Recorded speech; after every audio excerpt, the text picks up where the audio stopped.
Sí.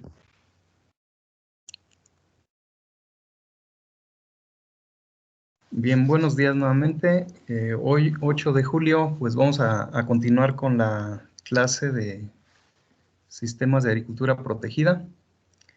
La sesión pasada estuvimos viendo algunos de los sistemas, ¿no?, que existen para cultivo en solución. Vimos por ahí NFT y vimos NGS.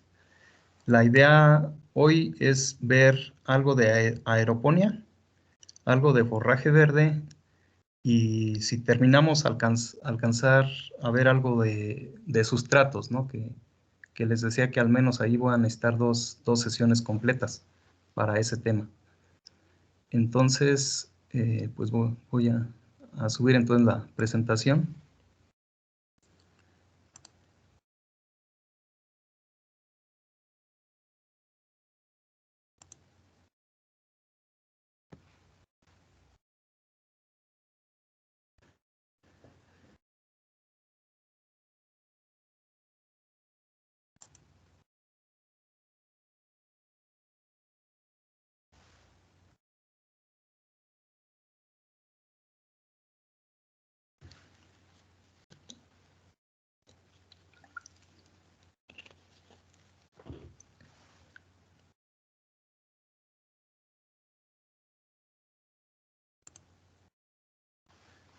Ok, no sé si ya la vean.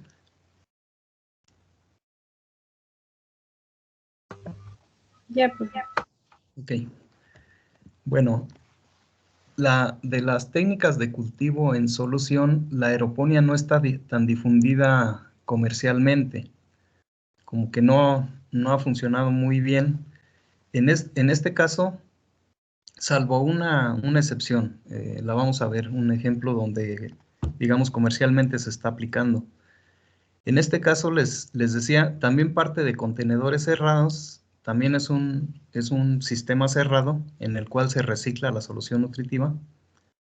¿Sí? Entonces es un contenedor que va a estar también impermeable, con una pendiente que nos conduzca el drenaje a uno de los extremos, ¿no? Y ya de ahí volver a jalar con un equipo de bombeo para echar a andar. Generalmente son aspersores, pueden ser microaspersores, ¿sí?, o incluso nebulizadores los que se pudieran utilizar.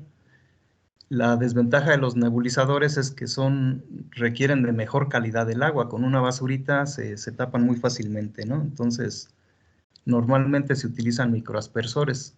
Aún esos se llegan a tapar, pero bueno, ya es menos que un nebulizador, ¿no? Entonces es un espacio cerrado, también lleva una placa donde vamos a sostener nuestras plantas. Es como una caja, digamos, ¿no? Esa caja pues debe ser impermeable, les decía. Y lleva un sistema de riego entonces ahí conectado, aquí lo vemos abajo, donde tiene aspersores. Estos aspersores pues tienen que llegar a donde tenemos la planta, si es que están colocados abajo. Vamos a ver más adelantito unas fotos donde están colocados aquí junto a la lámina esta que sostiene las plantas, ¿no? También pueden ser, digamos, de arriba hacia abajo. Pero lo común, digamos, es esto, de abajo hacia arriba. Y bueno, todo esto va conectado, les decía, a nuestro sistema de riego, una bomba, la cual también programamos con un timer para que se esté prendiendo, algo así como los sistemas que vimos, el de NFT. Antes de que la raíz se seque, tenemos que aplicar el siguiente riego. Entonces, en ocasiones hay que regar más de una vez cada hora, ¿no? Para que las plantas no se estresen, pues, por falta de humedad. Y debe estar también bien cerrado, también para evitar la entrada de sol, la entrada de luz, para evitar que se desperdicie solución, etcétera, ¿no? Entonces, ya lo demás digamos, los principios generales son los mismos, nada más que aquí, pues las raíces van a estar oxigenadas todo el tiempo, ¿no? Ahí no van a estar sumergidas en la solución nutritiva, sino que van a estar siendo irrigadas por la solución nutritiva durante el día. Incluso en la noche también se puede programar algún riego cada cierto tiempo para evitar la desecación de las raíces. Entonces, también en California o en Arizona, me parece que fue donde empezaron a hacer estos prototipos, con el aspersor abajo, sistemas piramidales, les decía, para aumentar la densidad de población de cultivos de porte bajo, pero también se ha probado con jitomate, con otros cultivos ya de fruto. Aquí vemos esta que es un contenedor, digamos que como una mesa, ¿no? Casi como una mesa de esas que utilizamos en los laboratorios, ¿no? Aquí está hueco de en medio, ahí está el sistema de riego, y aquí se colocan las plantas, ¿no? Encima. Esta es una forma, la otra son aquí donde están las lechugas, que es la triangular que vimos en la imagen anterior. Aquí están otra vez, ¿no? Las dos prototipos que hicieron. También fue desde la década de los 70s, 80s, ¿no? Pues aquí está el equipo de bombeo y, bueno, los contenedores, ¿no? Para tener ahí la planta. Entonces, sistema así piramidal para mayor densidad, o bien las cajas, ¿no? Bueno, aquí está en el piramidal también. Tiene una tapa para revisar el riego, que todos los aspersores estén funcionando bien, etcétera, ¿no?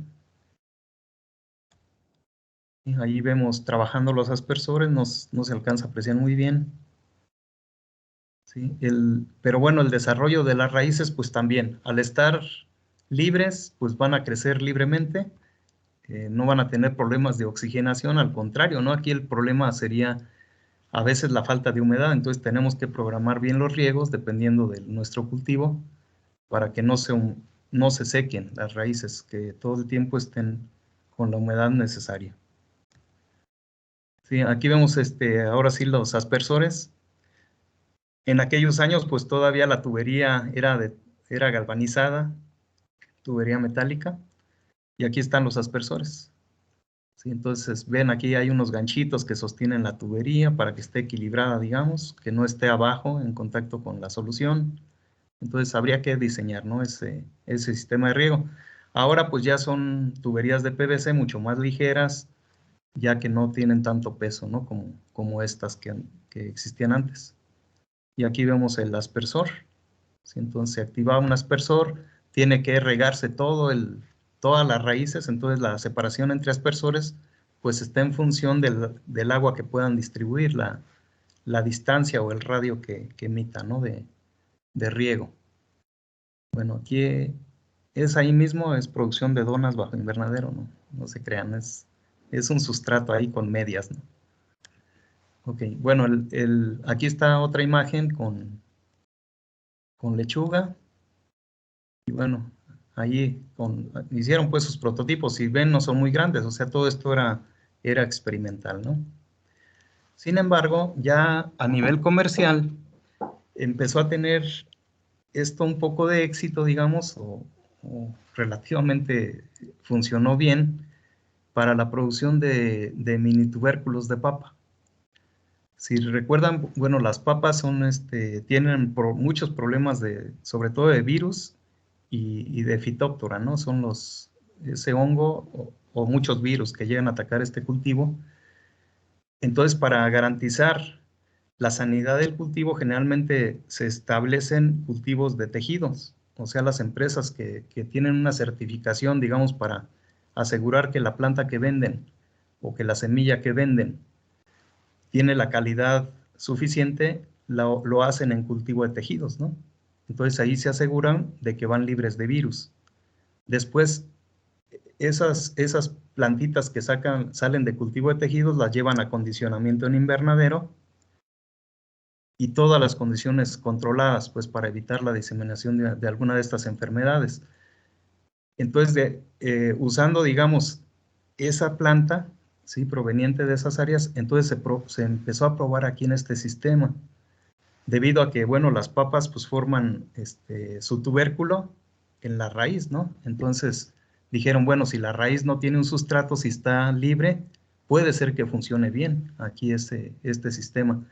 Entonces probaron aeroponía, ¿sí? Y bueno, el sistemita así muy sencillo, aquí tenemos la solución nutritiva, una bomba con su programador de tiempo. Aquí, por ejemplo, miren, cada 2 minutos, bueno, cada 7 minutos se prende, ¿no? 2 minutos está encendida y 5 minutos apagada. Y de esta forma, todo el tiempo se está regando.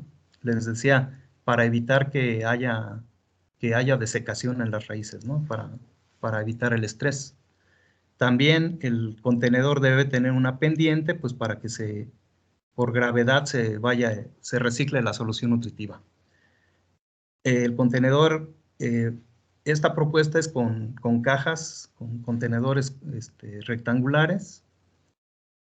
Arriba una placa también para sostener a nuestro cultivo. En este caso es como un tipo de unicel también, ¿no? Que se puede utilizar.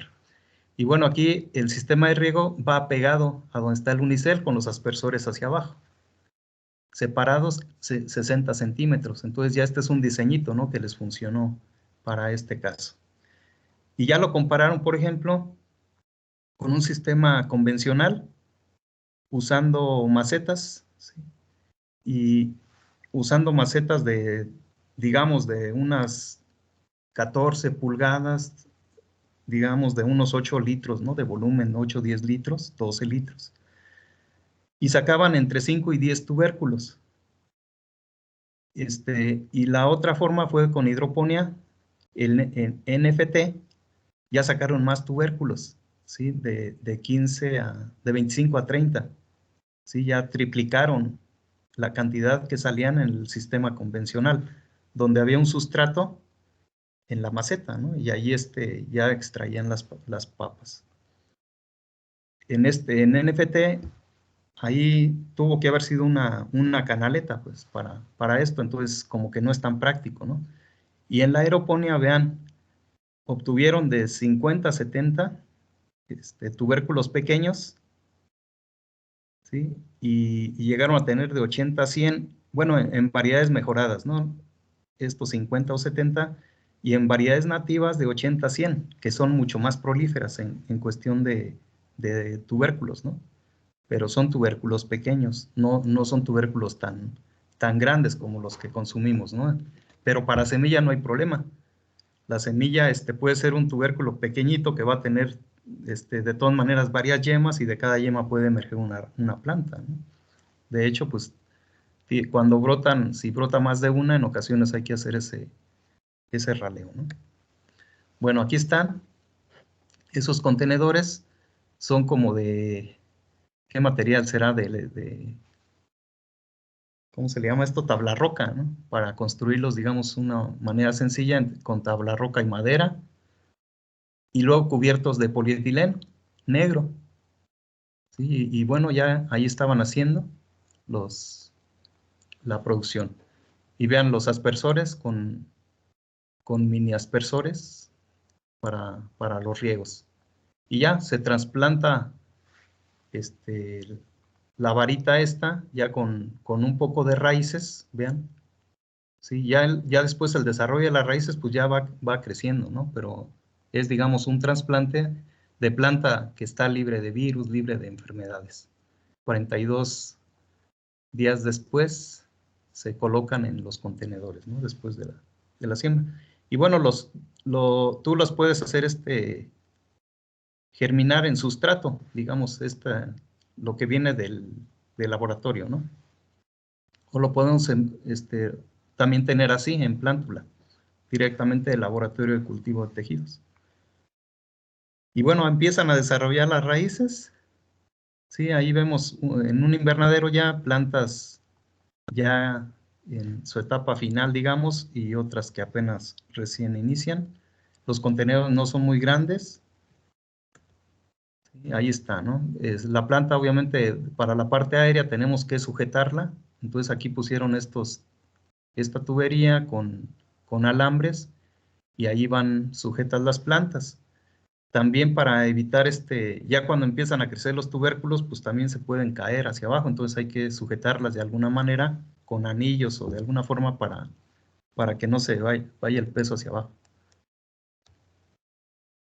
Aquí vemos a la izquierda, vean cuando empiezan a desarrollar los estolones, y luego ya ahí empiezan los tubérculos, ¿no? A desarrollarse. Y pueden haber entonces muchísimos tubérculos, ¿sí? Aquí de variedades nativas, decíamos que esas alcanzaban a tener más, son más prolíferas en cuanto a tubérculos pequeños, ¿sí? Variedades ya mejoradas, pero también funcionando ahí en ese sistema, ¿no? Y bueno, sobre todo por la cantidad, ¿no?, de mini tubérculos que pueden desarrollar. Entonces, todos aquellos que ya tienen unos 2 centímetros, ya pueden servir como semilla de 2 o más. ¿Sí? Y vean aquí cómo desarrollan pues bastantes, y cada uno de estos pues es una planta potencial, al menos, ¿no? Una planta potencial. Los que son grandes pues puedes dividirlo incluso, ¿no? Y ya con las formas de siembra que existen, pues se puede sacar varias plantas de un tubérculo. Vean ahí la nativa. Entonces una planta llega a tener hasta 100 o más mini tubérculos que pueden ser comercializados y asegurados que están libres de enfermedades. ¿Sí? Entonces, vean aquí, ¿no? Entonces, eso es un sistema que comercialmente les ha funcionado bien, porque una semilla de papa que aseguramos que va libre de enfermedades, pues tiene un valor mucho más alto, ¿no?, que las que pueda conseguir los productores en alguna región. Y ya ahí pues ya justifica la inversión y bueno, vas a tener planta o semilla de muy buena calidad, aunque sea pequeña, ¿no? No sé si tengan alguna pregunta. Esas fotos, profesor, ¿de dónde son? Hay una empresa en Jalisco, ¿sí?, que puso todo esto, digamos, ya está disponible para la gente, o sea, no lo está ocultando, ¿sí? O no está patentado, digamos, el uso de este sistema, ¿no? Entonces, por ahí las conseguimos en internet, algunas de ellas. Ok, no sé si haya otra.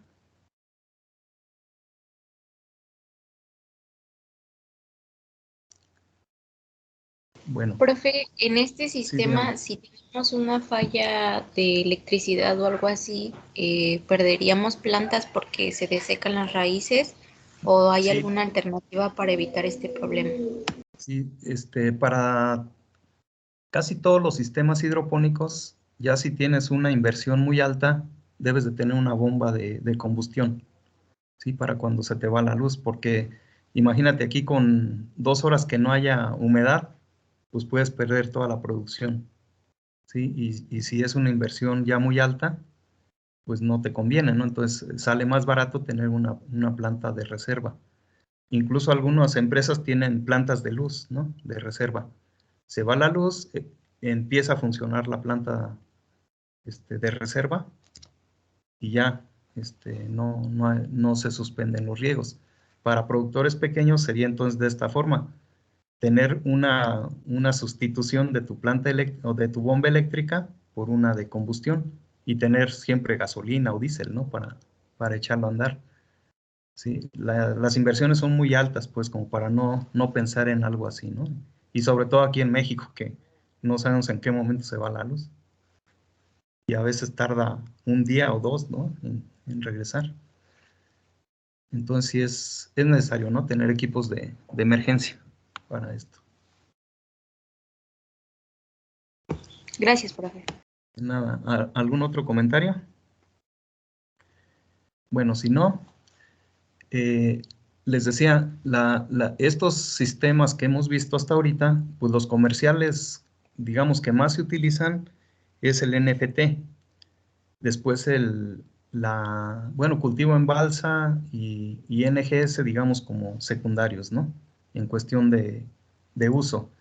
Y ocasionalmente algunos utilizan como este ejemplo que vimos, ¿no?, en Jalisco. En Perú también lo están utilizando. Obviamente, pues allá por ser centro de origen, allá debe haber más empresas ya que trabajan esto, ¿no? Y bueno, ¿cómo hacerle para desinfestar todo el sistema?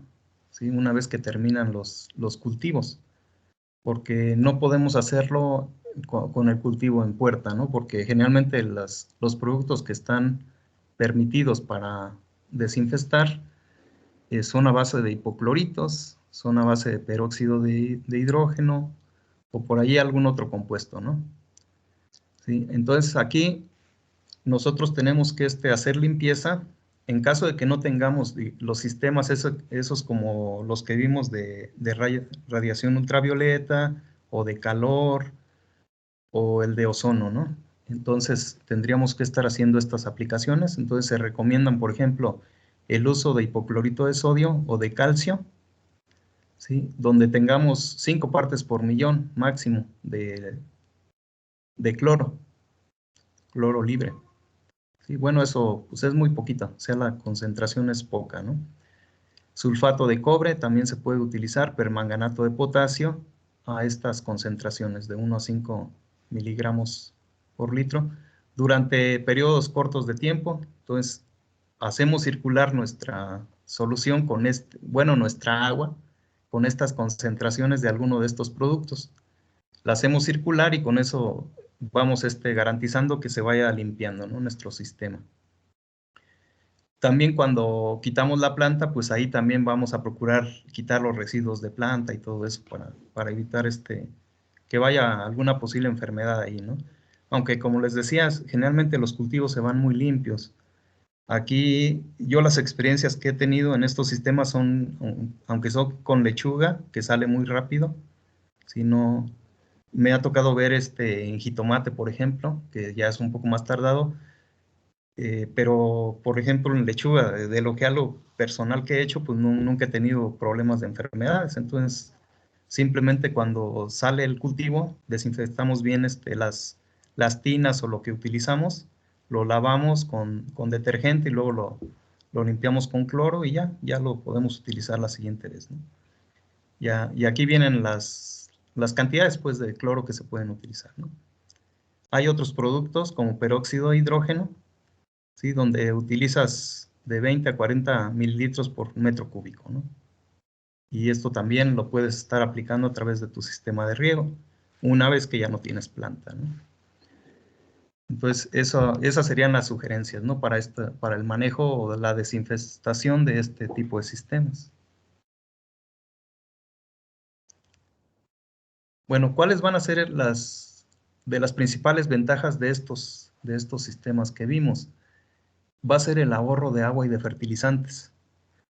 Entonces nosotros ya hemos visto que la cantidad de agua, por ejemplo, en las lechugas, se lleva durante el ciclo, eh, no sé, es poco gasto, ¿no?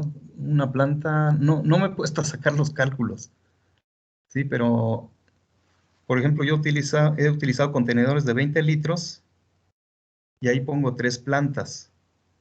Y más o menos le he aplicado unos 10 litros, ¿sí? Durante ese mes que tardan en crecer. Es decir, que cada planta con 3 litros más o menos ha desarrollado. ¿Sí? Entonces, les digo, son muy rápidos, son muy limpios y bueno, no se desperdicia prácticamente nada de agua. Y los fertilizantes que aplicamos, pues también se aprovechan muy bien. Y después, como no dejamos que se seque, eh, vamos rellenando con solución nutritiva el agua, lo que se va evaporando o evapotranspirando. Y esa es la cantidad que hemos gastado, ¿no? En el mes. Entonces, podemos reciclar el agua, ¿sí? Podemos sacar al menos 2 o 3 cultivos con la misma solución que iniciamos. No, en ocasiones, pues no hay necesidad de esterilizar, dado que si no detectamos enfermedades, si no detectamos otros problemas, pues no necesitamos esterilizar, a lo mejor sí darle, por ejemplo, lo que señalaba la lámina anterior, ¿no? Siempre es conveniente, pues, pero en ocasiones ni siquiera es necesario, o sea, simplemente con que quites tu cultivo si está limpio y viene el que sigue, ¿no? Y sin necesidad de esterilizar, aunque sí es conveniente, pues. El cambio de un cultivo a otro, pues es rápido, hay sistemas de bajo costo, como el cultivo en balsa, donde no es muy costoso, ¿no? La infraestructura que utilizas. Va a haber otros que sí la inversión es mayor, sobre todo si ya quieres comprar todo el equipamiento, ¿no? Como el NFT, ya con sus canaletas plastificadas, sus soportes y todo lo demás. Entonces, digamos, estas son algunas de las ventajas. También tiene desventajas. Decíamos, hay que tener control de la solución nutritiva, de cómo van haciendo esos cambios, cómo puede irse alterando, si es conveniente aplicar solo agua y en determinado momento decir, ya aplicar otra vez fertilizantes, ¿no? Ya vimos los ejemplos de cómo podemos hacerlo. Son sistemas delicados, entonces hay que ser cuidadosos con los detalles, por ejemplo, el de temperatura, ¿no? Si de repente nuestra temperatura de la solución es muy baja, la planta deja de absorber y de repente empieza a manifestar algún síntoma de deficiencia. Entonces ya ahí pues, nos baja la calidad o nos baja la productividad, ¿no? Entonces ya cuando vemos algo físicamente que ya lo observamos, pues quiere decir que la deficiencia ya viene de unos días atrás. Se pueden diseminar enfermedades, entonces hay que tener cuidado de dónde proviene la plántula que utilicemos. Si nosotros la estamos produciendo, pues es más probable que sepamos si viene sana. ¿Sí? Por ahí con los riesgos de tumos que implica algunas enfermedades que se transmiten por semilla, si la semilla no fue adecuadamente desinfectada. Y bueno, lo que sí, pues el agua que utilicemos pues debe ser de buena calidad. Si es agua de pozo, tiene un poco más de garantía, pues de que no va a traer partículas, impurezas, otras cuestiones que nos pueden afectar después. Entonces esas, digamos, son algunas de las desventajas de este sistema. No sé si tengan preguntas.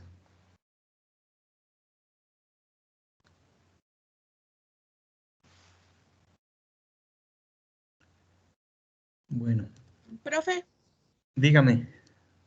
la desinfección se debe hacer cada vez que se inicia un nuevo ciclo de cualquier cultivo. Así es, sí. Por ahí decía que una ventaja es que a lo mejor, por ejemplo, en lechuga les decía, prácticamente salen limpiecitas, ¿no? En un mes no se te ensucia prácticamente nada, salvo que por ahí el agua tenga algunas impurezas como pueden ser algas, entonces ahí sí conviene darle una desclorada, ¿no? O con cloro, una desinfectadita. Pero si no tienes ninguna cosa ahí extraña, pues puedes nada más quitar el cultivo y poner el que viene, ¿no? Sin necesidad de limpiar. Aquí nosotros sí limpiamos, pues porque no hacemos a veces ciclos tan intensivos como puede ser en una empresa, sino que hacemos trabajos, digamos, ya sea en la práctica o ya sea para alguna investigación, y pues ahí sí siempre desinfectamos. Les digo, como quieres, es conveniente, ¿no? Y sí, el cultivo pues lo sacamos en un día, digamos, lo de un invernadero de 1000 metros lo limpias en un día con dos o tres gentes. Entonces es relativamente rápido, pues eso. No sé si haya alguna otra pregunta o comentario. Y si no, vamos a pasar a ver un sistemita que se considera también dentro de cultivo en solución, que es el de producción de forraje. No sé si por ahí ya vean la presentación. Sí, profe. Ok. Bueno, esta parte pues les tocaría a los zootecnistas, ¿no? Digamos, la producción de forraje. Pero al manejo hidropónico muchas veces ellos no saben, pues son expertos en lo otro, ¿no? En la alimentación, en las dietas y todo eso. Pero en la producción hidropónica, pues hasta que se capacita, ¿no? Entonces hay veces que nosotros nos toca darles capacitación a ellos, ¿no? Y ya después ellos ya se encargan. Entonces aquí en fitotecnia ha habido varios trabajos a finales de los 90, principios de los 2000, se hizo mucha investigación en esto. El profesor Policarpo Espinosa, que estaba antes, fue por el que yo ingresé. Él trabajó esto muchos años con productores y sacó por allí algunos folletos, etcétera, ¿no? De los trabajos que él realizó. Y bueno, el doctor Felipe, el doctor Efraín también han hecho ensayos. Yo he hecho por allí algunos ya también en esto, con algunos jóvenes de hace 2 años que se interesaron en este sistema porque salen trabajos de investigación, digamos, rápido, ¿no? En 2 meses ya está una tesis. Entonces, por ahí algunas jovencillas de hace 2 años se interesaron y sacamos algunos trabajos. Entonces, ¿en qué consiste? Pues son como los germinados, pero esperamos a que crezca un poquito la planta, ¿no? No nos vamos a comer inmediatamente, o los animales no se van a comer inmediatamente el germinado como lo hacemos nosotros, ¿no? Con los germinados de alfalfa, de soya que conocemos en la dieta de las personas. Entonces es algo parecido. Ponemos en una charolita capas de semilla, ¿sí? Obviamente vamos a tener unos ciertos cuidados con esas semillas. Las dejamos que germinen con humedad. Después les podemos aplicar solución nutritiva otros días. Y antes de la cosecha otra vez regamos solamente con agua, ¿no? Y ahí vamos a tener entonces en 8 o 10 días máximo, 12, 14 días, estamos sacando una producción. Entonces, es muy rápida, ¿no? Se ocupan espacios pequeños para hacer esto. Y además tiene la ventaja de que tiene muy alto contenido proteínico. Bromatológicamente tiene proteínas, tiene incluso minerales de los que aplicamos en la solución nutritiva. Algunas plantas las alcanzan ya a absorber y hemos encontrado incluso vitaminas en algunas respuestas, ¿no? de los contenidos de estos forrajes. Y esto puede reemplazar parcialmente una dieta convencional a base de concentrados, de achicalada o cosas así, ¿no? En la dieta de los animales. ¿Y qué semillas se utilizan normalmente de cereales pequeños? Bueno, avena, cebada, trigo, pero también se puede utilizar maíz, sorgo, incluso pues, se puede probar alguna leguminosa, nada más que ahí el cuidado es que las leguminosas en ocasiones ocasionan que las vacas se avienten, como dicen, ¿no? Se inflen. Entonces hay que tener cuidado con esas. Pero por eso los más recomendables generalmente son cereales. ¿Qué ventajas tiene? Pues es producción muy rápida, ¿sí? Y puede ser un poco independiente del medio exterior porque se puede hacer bajo lugar cerrado, donde controlamos temperatura, luz y humedad relativa. Entonces, muy altos rendimientos por unidad de superficie, hasta 20 kilogramos por metro cuadrado por semana, imagínense. Un año que tiene 52 semanas, pues échenle números, ¿no? Entonces, forraje de muy buena calidad, fresco para los animales, por ejemplo, para las vacas de producción de leche, pues es necesario incluir en la dieta forraje verde, ¿no? Fresco. Consumo mínimo de agua. Miren, la cantidad de agua que se utiliza realmente es muy poco, 2 a 4 litros por kilogramo, pero ya de materia seca, no de materia fresca. Forraje con alto valor nutritivo, ahorita vamos a ver. Palatabilidad, se refiere a que las vacas se lo comen muy bien. Dígame. Por ejemplo, en eso, en el que dice consumo mínimo de agua, sí Sí. puede sustituir cultivos como por ejemplo la alfalfa, que sabemos que consume muchísima agua, pero pues es muy común que se use en regiones forrajeras. Sí, O sea, sí, sí es significativo el ahorro en el forraje verde hidropónico respecto a la alfalfa. sí, así es. De hecho, por eso se plantea como una alternativa, porque, por ejemplo, en lugares o cuencas lecheras se utiliza mucho la alfalfa, ¿no? Porque parte de la dieta tiene que ser alfalfa fresca, ¿no? Para mantener, digamos, la producción alta de leche, ¿no? Si eliminas esa parte de consumo fresco, baja la producción de la leche. Cuando le metes ya achicaladas u otros para completar la dieta, sobre todo cuando se escasea el forraje fresco, ¿no? Entonces ahí es cuando entra este sistema. Es más eficiente en el consumo de agua, ¿sí? Pero obviamente tienes que tener una infraestructura adecuada para echarlo a andar. Entonces, vamos a ver algunos de los problemitas que se pueden tener en este sistema, pero precisamente es una alternativa a a esos lugares donde tienen que, y donde el agua se escasea, pues sobre todo, ¿no? Que ya hay muchos en el país. Bien, el forraje va a tener, por ejemplo, la alfalfa, que es lo que se dice, es de las leguminosas que tienen más proteínas, ¿no?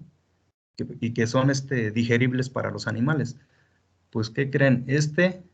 Aunque sea, por ejemplo, cualquiera de los que vimos ahí, de maíz, trigo, tiene mayor contenido proteínico que la propia alfalfa, o al menos igual que la alfalfa. La diferencia es que este es más económico y gastas menos área. La alfalfa tienes que poner una superficie muy extensa. En este caso no se requiere tanta superficie. Y les decía, palatabilidad que les gusta a los animales, ¿no? O sea, hay cosas que les gusta y cosas que no les gusta.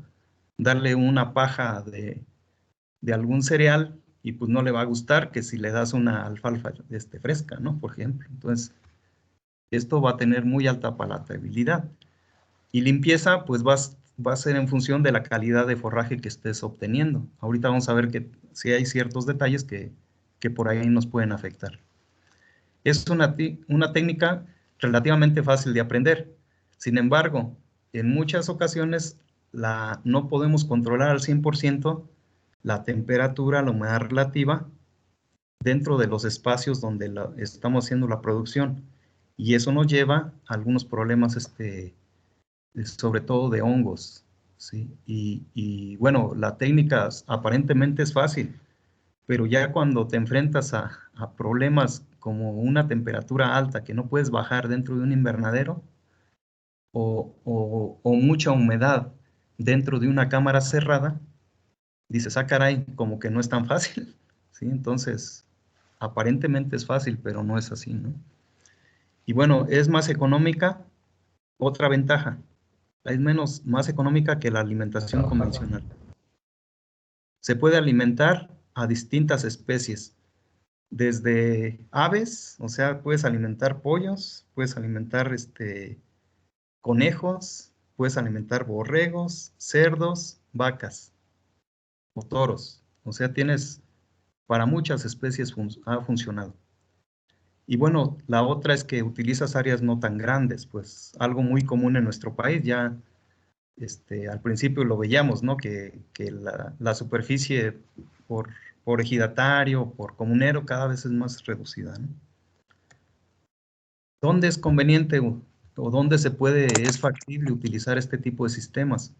Pues en zonas áridas, principalmente en zonas áridas donde el agua se escasea muchísimo. Entonces, con poca agua, tú puedes estar sacando forraje fresco. No como lo comentaba el compañero, con alfalfa se consume muchísima agua, ¿no? Para sacar un kilo de forraje. Donde se escasea el forraje también. Entonces, muchas veces van relacionados, ¿no? Estos dos. Donde hay escasez de agua, ahora ya en todas partes del país, con excepción del sur o el sureste, cuando se tiene poca tierra, ¿sí? Lo que les decía también, que ya cada vez tenemos menos ejidos o menos tierras comunales, ¿no? Cuando el precio de la tierra es alto, si la renta de 1 hectárea ya te sale a veces en 10,000 por un ciclo de cultivo, y si la quieres rentar todo el año, te la cobran a 20,000 en algunos lugares o más. Cuando se requiere utilizar tierra para un cultivo rentable, sería una opción, ¿no?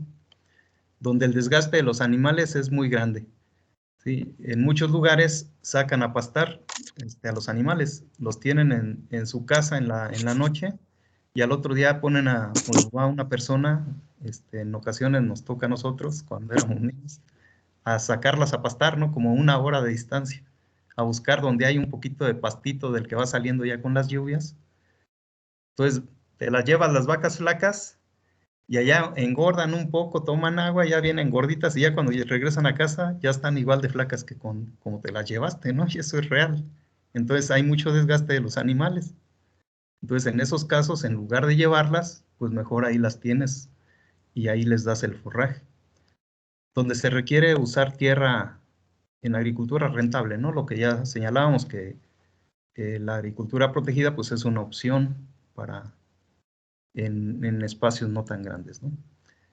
Y bueno, sale más barato además que la dieta convencional. Ahorita vamos a ver más o menos los ejemplos de esto. Entonces, pues hay muchas situaciones, ¿no? En México que tenemos estos problemas. Desventaja, muchas veces la tecnología, pues, no lo conocen con precisión, todo esto que vamos a ver, muchas veces no lo conoce la gente, ¿no? Entonces, sí han escuchado por ahí que tiene sus beneficios, pero pues no se animan tan fácil a hacer una inversión de este tipo. Y a veces no es tan elevada, si ya tenemos algunas construcciones o algo que podemos utilizar, ¿no? Y bueno, si no tienes, pues sí, el costo de instalación, pues sí es elevado, requieres de estantes, requieres de tus sistemas de riego, una cisterna, un lugar cerrado, un invernadero con ciertas características, etcétera, etcétera, ¿no? Entonces eso es lo que nos dice aquí. Ya serían las desventajas, que no conoces la técnica y el costo elevado, ¿no? Bueno, en Europa se empezó a utilizar contenedores como este, ¿sí? Hagan de cuenta los cajones de esos del ferrocarril, ¿no? Nada más que acondicionado, pues a veces no tan grande, pero digamos con esa forma.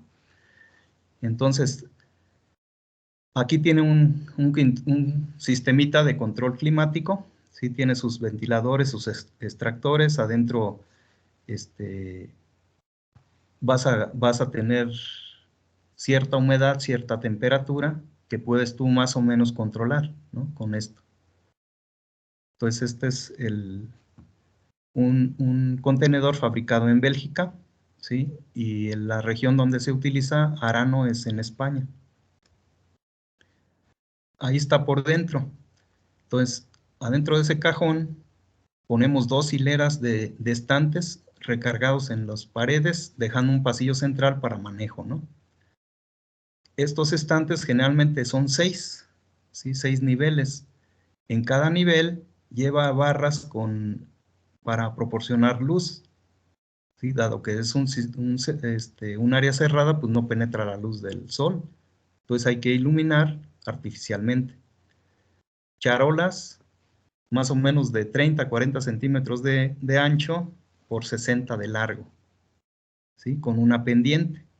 Entonces las charolas tienen una perforación, pero en la parte final, donde vamos a drenar, vamos a captar el drenaje y lo vamos a llevar a una cisterna que está por acá en la entrada, ¿no? Ahorita vamos a ver. Sí. Bueno, esta es otra unidad. Tiene su extractor de aire para bajar humedad relativa cuando está muy alta. Bueno, aquí abajo vemos esta cámara que estuvieron promoviendo los europeos también.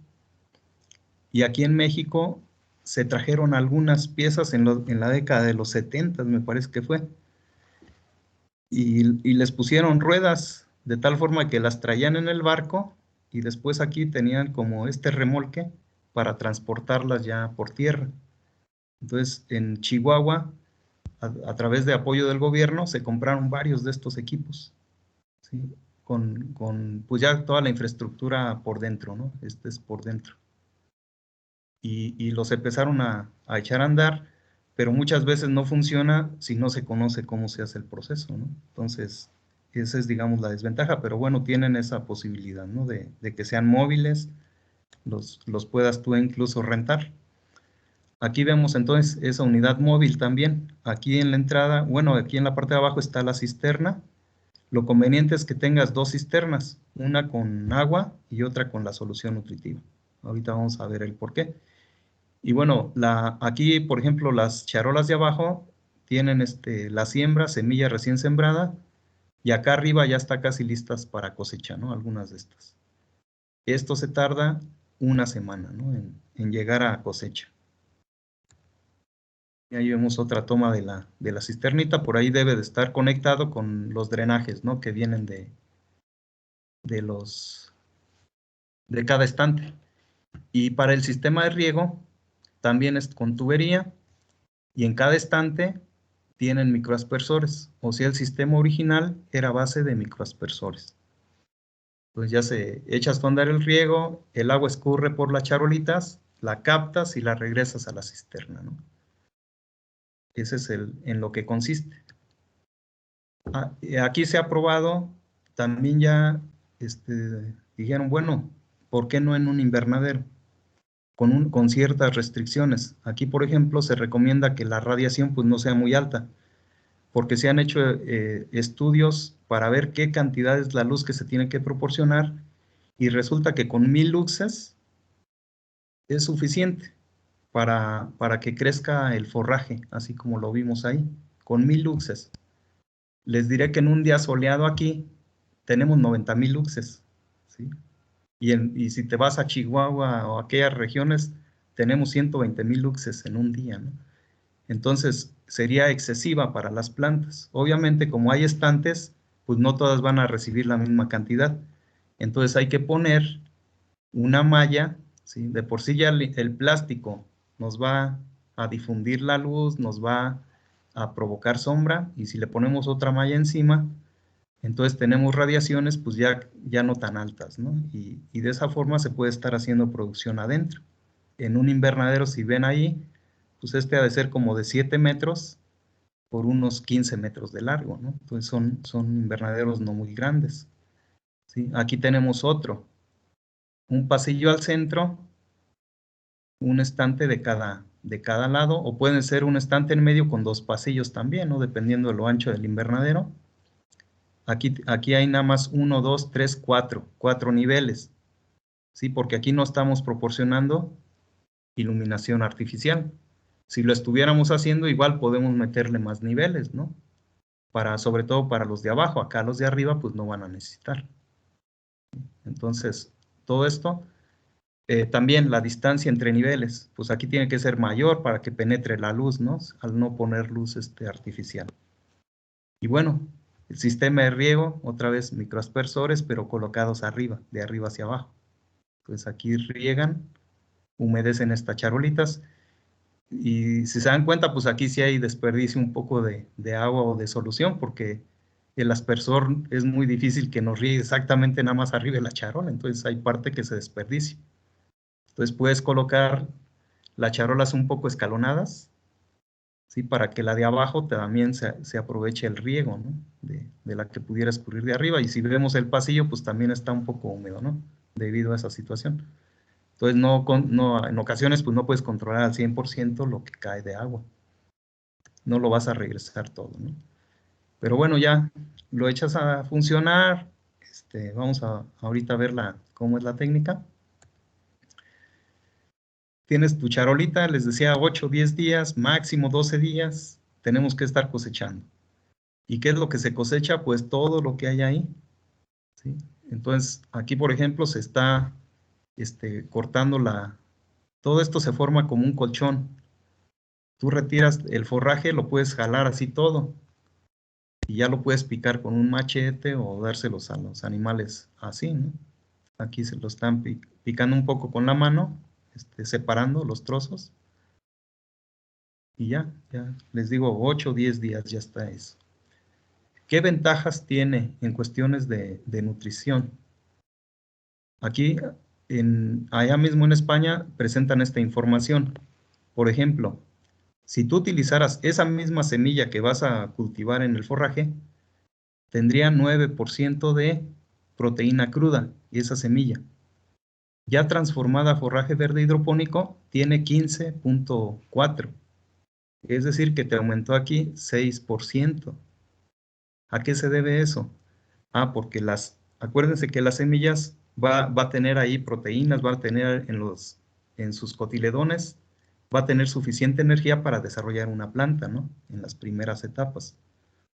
Cuando esa planta empieza a fotosintetizar, esas proteínas como que se duplican, ¿sí? Se van haciendo más grandes, se va aumentando su contenido.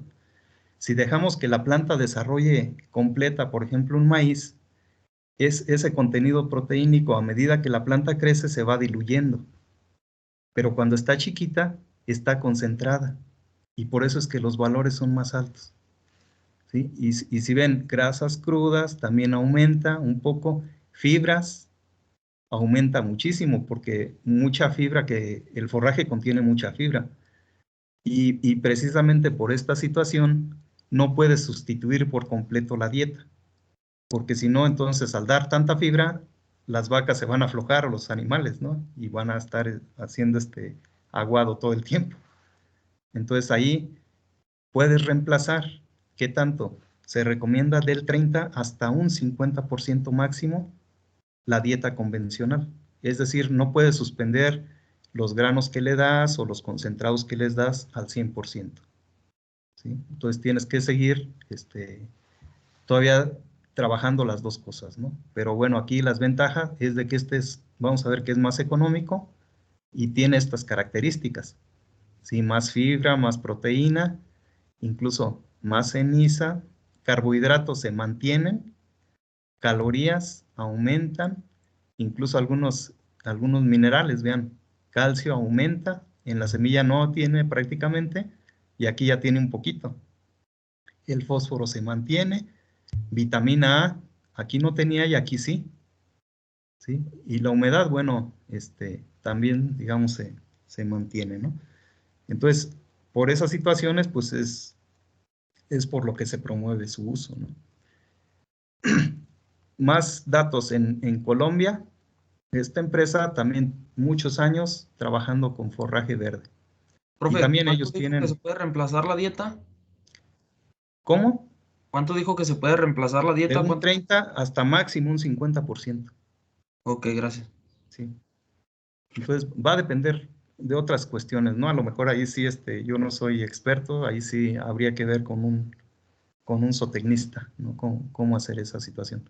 Pero es lo que se recomienda, pues, de acuerdo a la investigación que se ha hecho.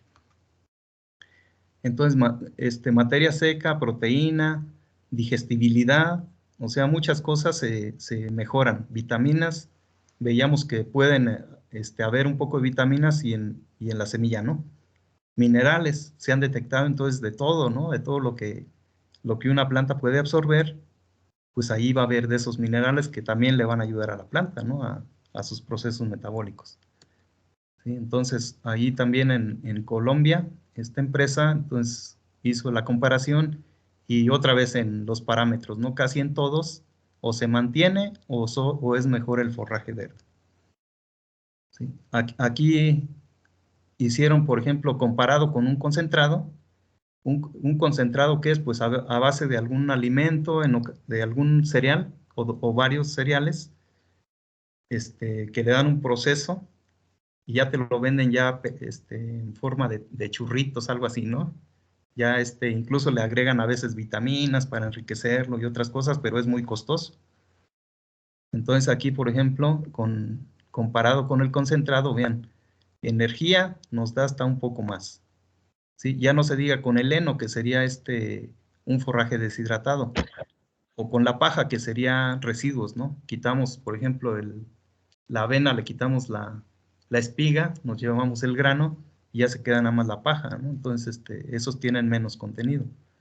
Y aquí en proteína, ¿sí? Aquí el concentrado, pues sí tiene más proteína porque se le adiciona, ¿sí? O combinan leguminosas con cereales y ya lo hacen más rico, pero también más caro, ¿no? Entonces, la proteína puede llegar a ser tan competitiva, ¿no? Como La digestibilidad, pues se mantiene o es un poco mejor y etcétera, etcétera, ¿no? Y con todo esto, en general siempre va a ser mejor.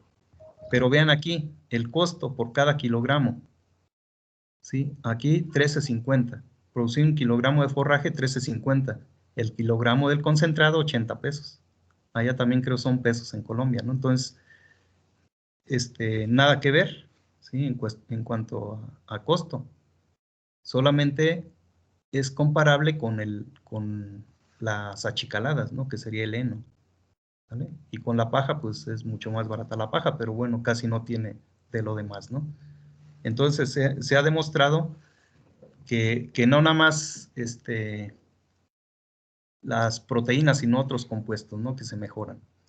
Aquí hicieron otro estudio con sorgo donde cosecharon en diferente momento, ¿sí? Entonces a los 10, 12 y 14 días.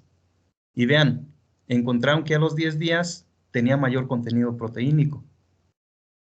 Entonces quiere decir eso que les comentaba, que a medida que la planta desarrolla, se va diluyendo el contenido proteínico, ¿no?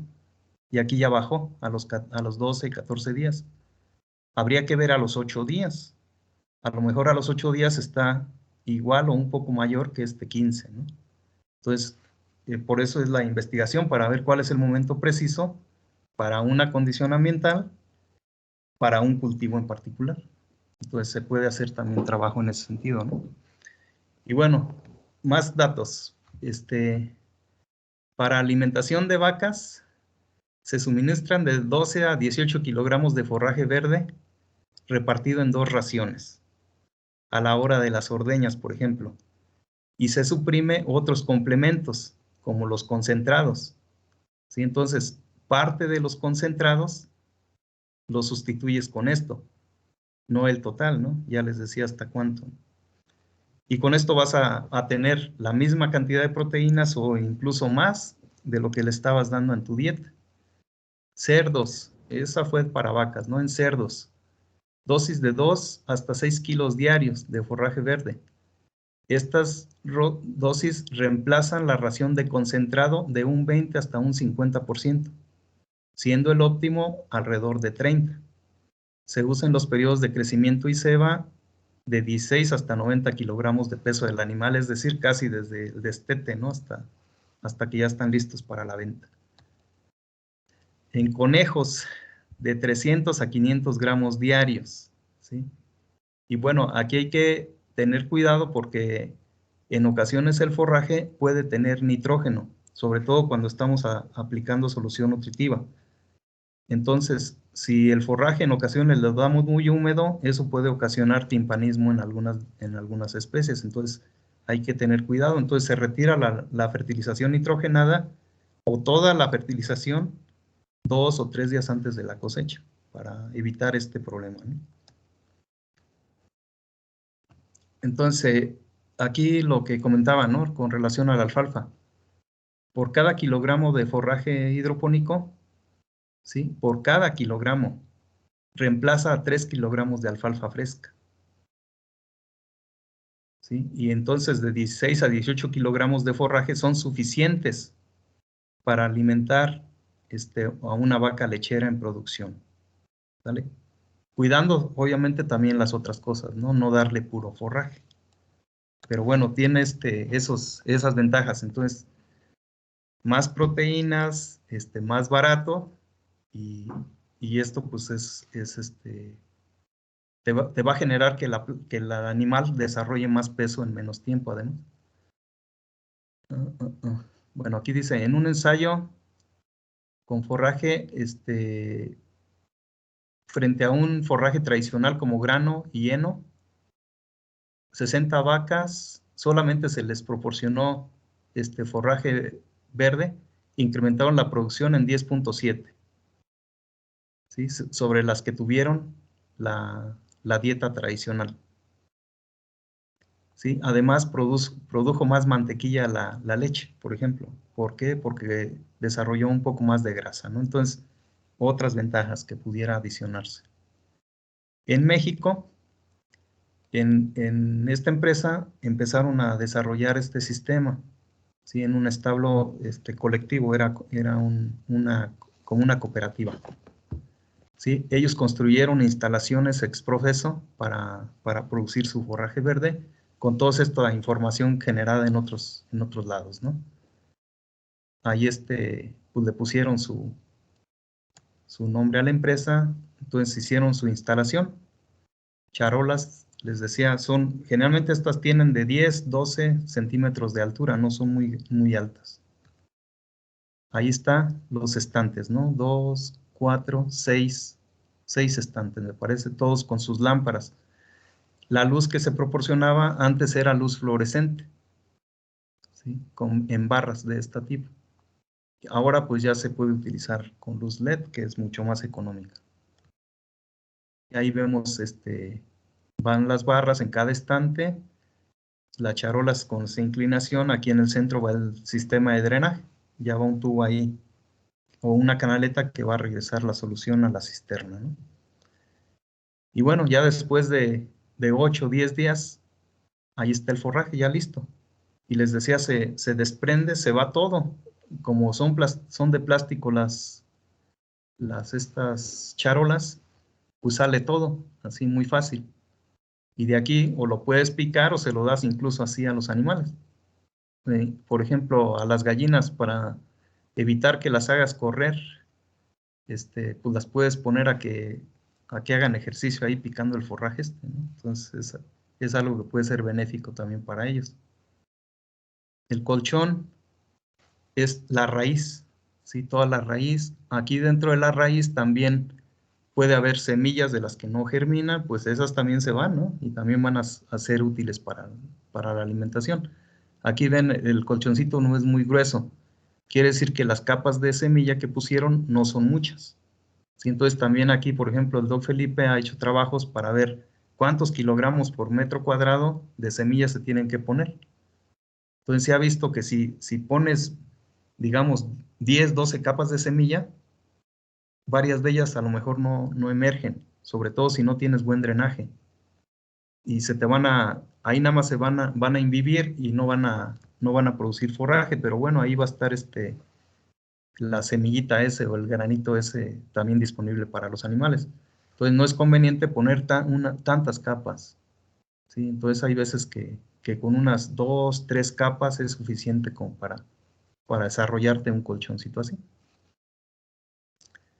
Entonces cereales como trigo o avena o cebada es esto. Y bueno, ahí la foto dio mucha luz, pero está limpiecito, ¿no? El forraje salió muy bien. ¿Sí? Ahí ya les comentaba lo de la luz. Sí, ahí está la cisterna de donde se toma el agua o la solución nutritiva. Su sistema de extractores para sacar humedad relativa. Al echar a andar los aspersores, pues generalmente se genera una humedad relativa muy alta adentro, ¿no? Entonces hay que sacarla para evitar el desarrollo de algunos hongos.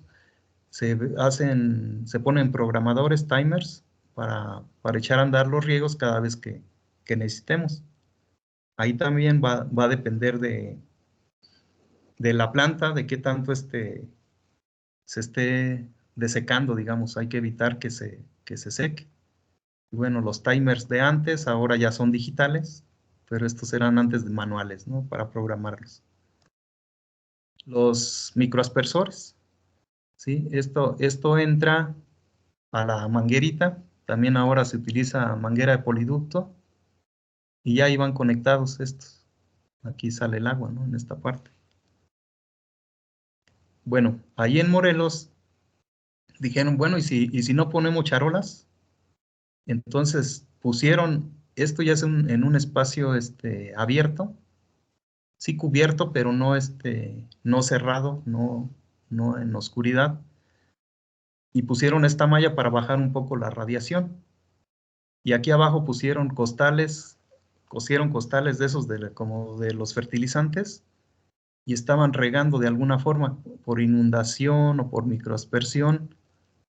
Y ahí en lugar de utilizar charolas, pues estaban haciéndolo así. Y también puede funcionar.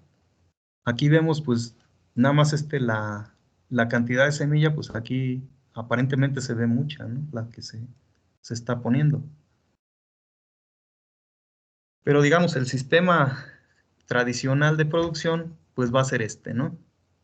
Deseamos 2 depósitos, uno con solución, otro con agua, tu bombita de riego, no vas a echar a andar los 2 sistemas al mismo tiempo, entonces puede ser una sola bomba conectada a las 2 cisternas. Entonces cuando es necesario, por ejemplo, para la emergencia, se ocupa pura agua. Después de 2 días, se empieza a regar ya con solución nutritiva. ¿A qué concentración? Pues se ha hecho investigación y con una conductividad de 1%, más bien de 1 milimo, es suficiente para hacer crecer el forraje de una manera adecuada. ¿Sí? Entonces eso no lo da, por ejemplo, Steiner al 50%. ¿Sí? Nos da ese milimo de conductividad, con eso es suficiente. Sus lámparas fluorescentes, cuando todavía se utilizaban esas, ahora ya serían lámparas LED, que emiten mayor intensidad y es mucho más barato, ¿no? Entonces, puedes utilizar menos menos energía, ¿no? Para echarlas a andar. Su sistema de drenaje para regresar otra vez, ¿no? Entonces, llaves de paso en cada estante para cuando no quieras regar alguno de ellos, ¿no? Dígame. Disculpe, ¿qué tipo de LED se utiliza para hacer crecer estos cultivos? Ok, bueno, aquí yo no he probado todavía LEDs, por ejemplo, ¿sí? Porque lo hicimos bajo invernadero. Pero aquí era cuando se utilizaban lámparas fluorescentes, entonces que te emitían 1000 luxes. Entonces ahora tendrías que, también hay tubos LED, no sé si ya los han visto por ahí donde venden LEDs, ¿no? Son barritas igual, que tienen los diodos, así tienen diodos cada 2 centímetros más o menos, y una barrita de 1 metro que tiene 1000 diodos, digo 100 diodos, por ejemplo, ¿no? O 50. Pues simplemente con esas es suficiente. Y habría que ponerla una en cada estante, así a lo largo del estante, que te iluminen todas las charolitas, ¿no? Que vas. Y ya esto conectado, bueno, ya con un electricista te conecta estas para que sea en serie, ¿no? Que todas se prendan al mismo tiempo. Hay incluso ahora tiras de LED que van pegadas, sí, pero no sé si con el agua se puedan despegar, entonces a lo mejor nada más reemplazar la barra, ¿no? En lugar de usar fluorescente, pues ya usar barras LED que van fijas en los extremos, ¿no? Ya tienen aquí algo donde se meten, pues, y ya eso es lo que va conectado a la luz. Es como una basecita, ¿no? Y ya esto es la barrita común. Pero ahora ya son de plástico, ya. Antes eran de vidrio, ¿se acuerdan? Algunas de estas. Bueno, aquí el doctor Efraín, que en paz descanse, él tuvo, en su casa se puso a producir forraje. Tenía un cuarto desocupado, lo habilitó, hizo la estructura con tubería, pues no tan costosa, tubería metálica. Todavía usó aquí, por ejemplo, 2 lámparas, ¿sí? De esas fluorescentes, charolas de este tipo que pudo conseguir. No venían perforadas, estas hay que perforarlas, un poco transparentes, ese fue uno de los detalles. Y bueno, ya habían hecho algunos experimentos antes y vieron que el sistema de riego, si regaban por inundación, era más eficiente que regar por microaspersión. Entonces, aquí el sistema de riego que instaló, aquí van las mangueras, le puso sus goteros de botón y luego con tubines puso los tubines son estas tripitas, ¿no? Que nos van a permitir ponerla a donde queramos. Entonces, así con los tubines, los fue metiendo abajo de la semilla, 2 tubines por cada charola, con un desnivel, y así empezó a hacer su diseño. Al final, donde estaba el drenaje, puso una canaleta, y aquí en cada estante, ¿no? Y aquí la condujo al sistema a la cisterna, pues, de donde arrancaba, ¿no? ¿Sí? Aquí vemos los tubines, vean. Puso dos tripitas, 2 mangueritas en cada uno de los contenedores. Y así inició su sistema. Ya después me platicaba que ya lo andaba divorciando la señora porque imagínense ya esto lleno de humedad y ya con la producción olía bastante raro, ¿no? Entonces, pero bueno, es parte de lo que hizo. Además de las lámparas, si vieron, puso 2. Y ya después descubrieron que con una era suficiente, no, ni siquiera necesitaban 2. Y aquí en las paredes además puso papel aluminio para difundir más la luz. Entonces, al final de cuentas eso le salió contraproducente. Ahorita vamos a ver por qué. Entonces ya aquí puso ya habían hecho pruebas de cuánta semilla tenían que utilizar. De 2 a 4 kilogramos de semilla por metro cuadrado de superficie. Sale para este tipo de cereales. Y bueno, ya echó a andar su sistema y ahí venían las plantitas, ¿no? Entonces, en el caso de los trigos se fueron desarrollando, digamos, de una manera más o menos bien. En el maíz tuvo fallas, sí, porque fue al mercado y compró la semilla, más bien el grano, y mucho grano de venía quebrado.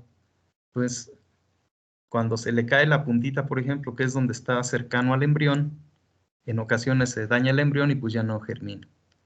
No hicieron pruebas de germinación antes, por lo tanto, pues no tuvieron buen éxito. Entonces, ya si no te emerge en 2 o 3 días esto, esa semilla ya no va a germinar. Y ahí se pueden crear, como está en humedad, pues se pueden crear hongos, ¿sí? Y nos puede entonces ocasionar un problema ya de contaminación, que es muy frecuente en estos sistemas.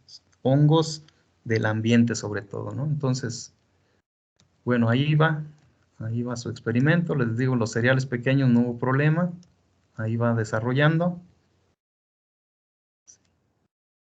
Y bueno, ya aquí ya empiezan a sobresalir la charolita, entonces ya están cercanas al punto de corte, ¿no? Les decía, hay que hacer pruebas de germinación. No podemos usar semilla de la que viene tratada, ¿sí? Porque como los animales se van a comer eso, puede llevar algún tóxico que les haga daño. Entonces tienes que usar semillas sin tratar, que no venga de... Generalmente le ponen un color, ¿verdad?, a la semilla, para darnos cuenta que es semilla tratada. Entonces, esa no se puede usar aquí. Tienes que usar semillas sin tratar o grano. Y si usas grano, hay que hacer pruebas de germinación.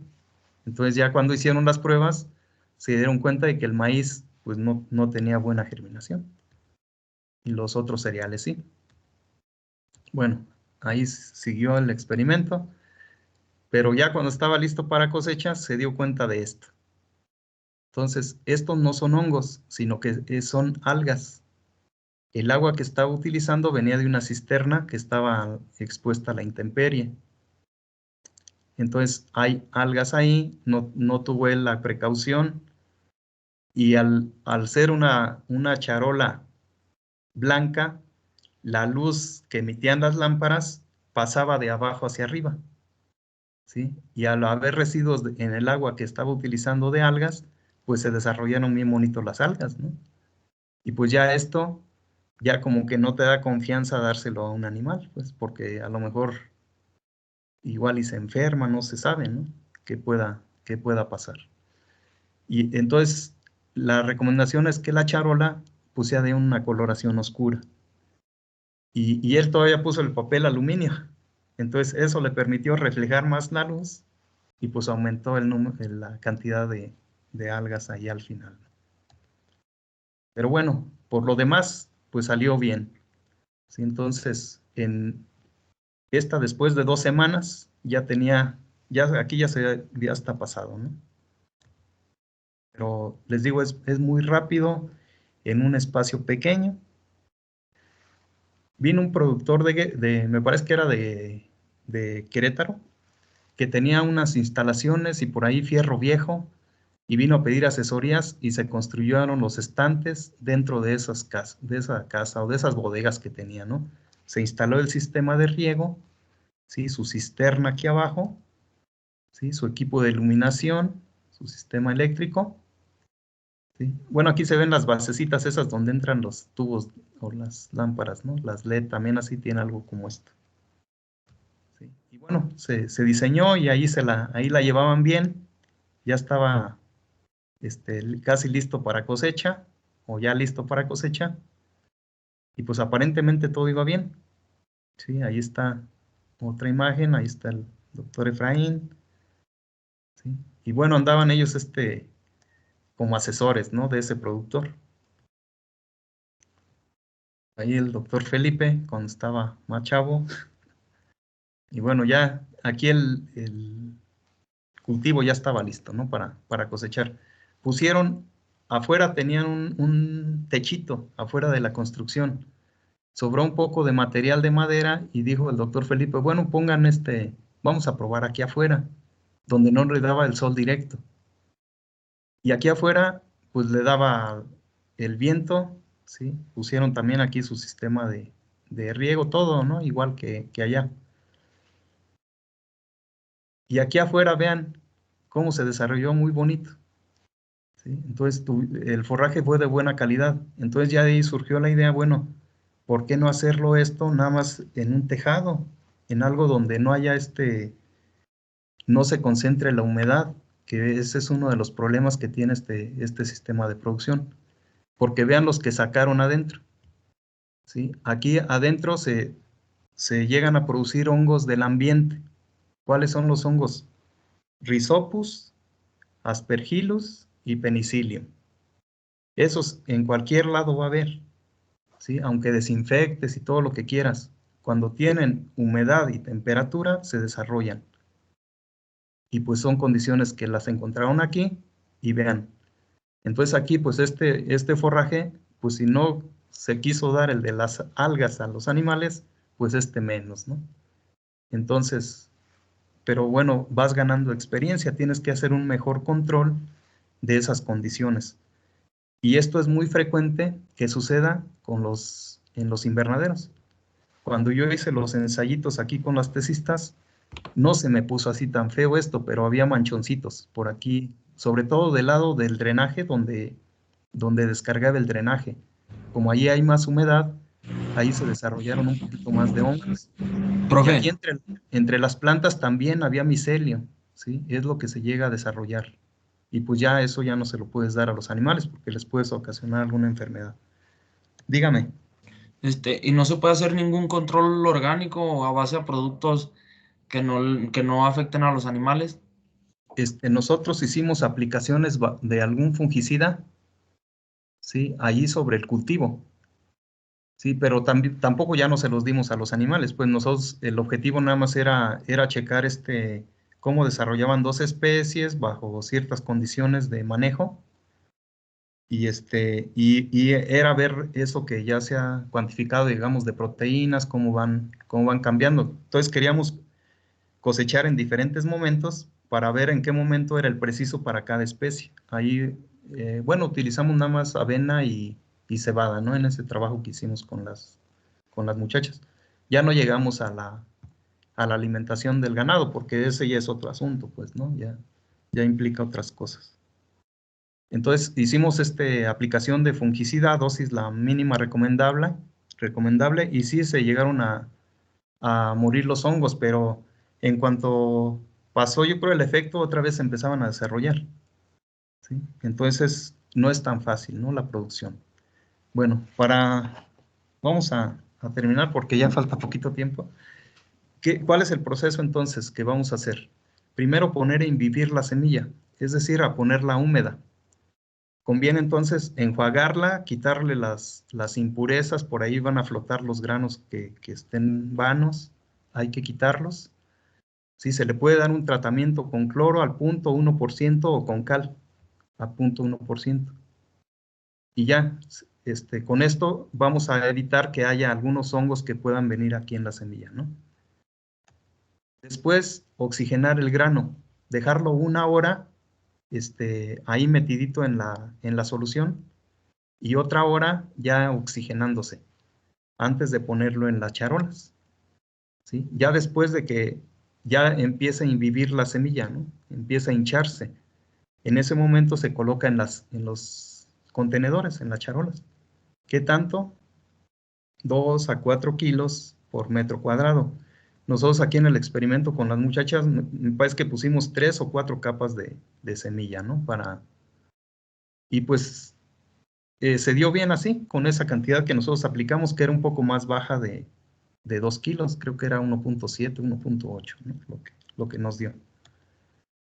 Entonces, estos estantes no son tan costosos, te cuesta como unos 600 pesos uno de estos. Si lo compras en tienda de conveniencias, le llaman, o cómo se llama. Bueno, en un supermercado sí están caros, en Sam's venden, pero aquí en Texcoco nosotros los encontramos en ese precio con 4 niveles, ¿sí? Y no muy anchos, donde nada más cabía una charola.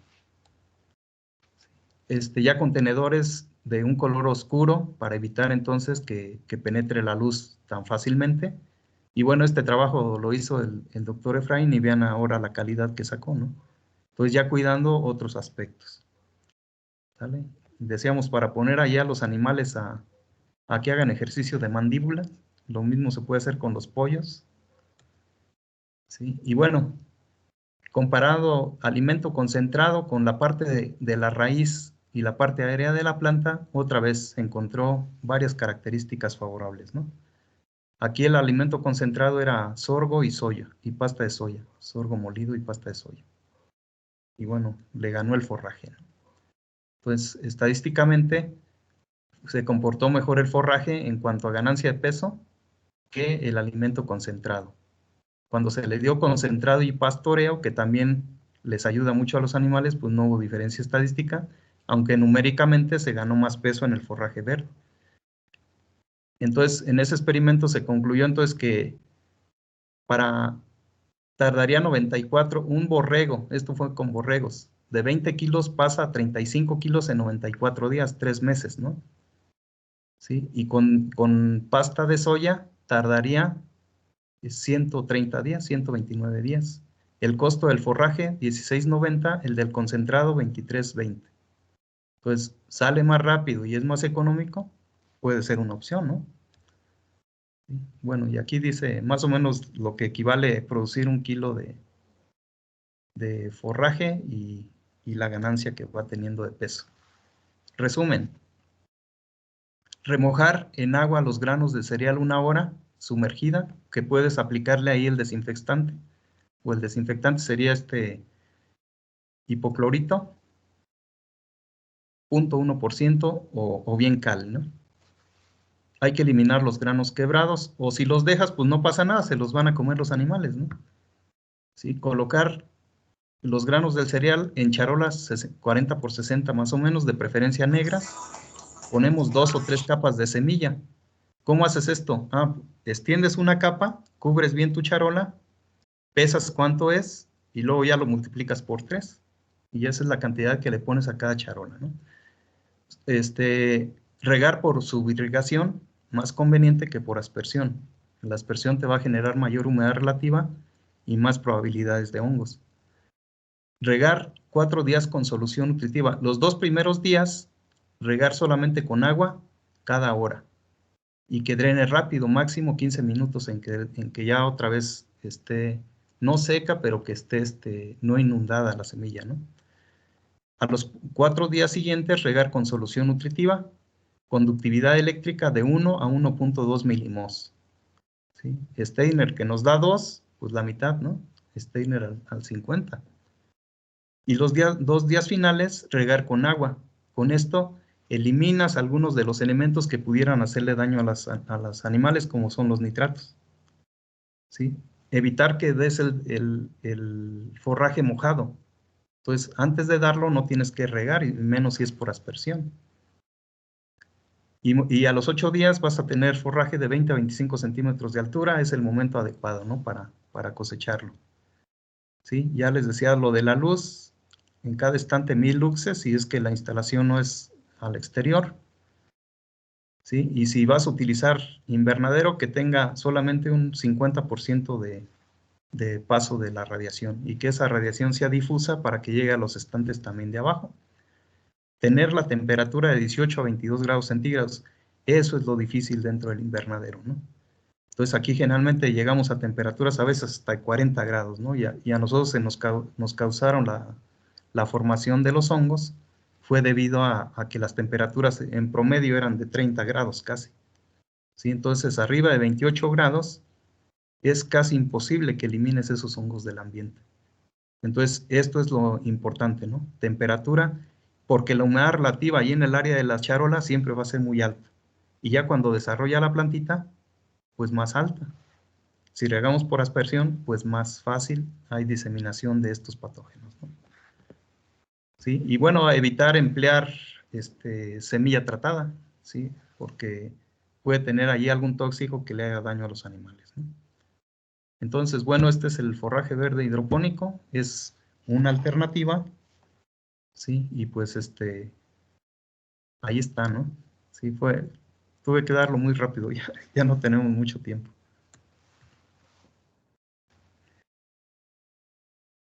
Ok, no sé si tengan alguna pregunta.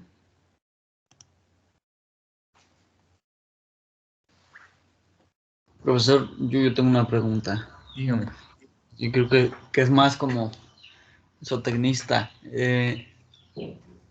¿Hay algún trabajo en el que comparen la alimentación con forraje verde hidropónico en verde contra forraje verde hidropónico seco?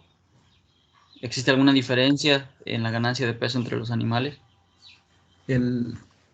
No, que yo sepa, no. Siempre fue comparado con concentrado o con semilla, ¿no? Lo que se está evaluando del forraje. Desconozco si alguien ha hecho el proceso. Obviamente para cuantificar los elementos que pudiera tener, se tiene que llevar a materia seca, ¿sí? Ese forraje verde, ¿sí? Es decir, que si lo deshidratas, pues también se lo puedes dar. Pero ahí el problema es que pues, lo que quieres es que al darle forraje fresco, ¿no? a los animales. Esa sería la opción, no seco. ¿Sí? Debe de contener de todas maneras suficiente de todo, me imagino. O sea, si lo deshidratas, a lo mejor no, tendría que ser deshidratación rápida, como meter a una estufa de secado, pues. Sí, porque si lo dejas deshidratar, nada más que se seque ahí, muchos elementos sí se pierden. Sí, los minerales se pierden. Si tú dejas al sol deshidratar una planta, si contiene nitrógeno, ese nitrógeno se va a perder al ambiente. Sí, o algún otro elemento. Entonces, la deshidratación tendría que ser en estufas para que fuera conveniente.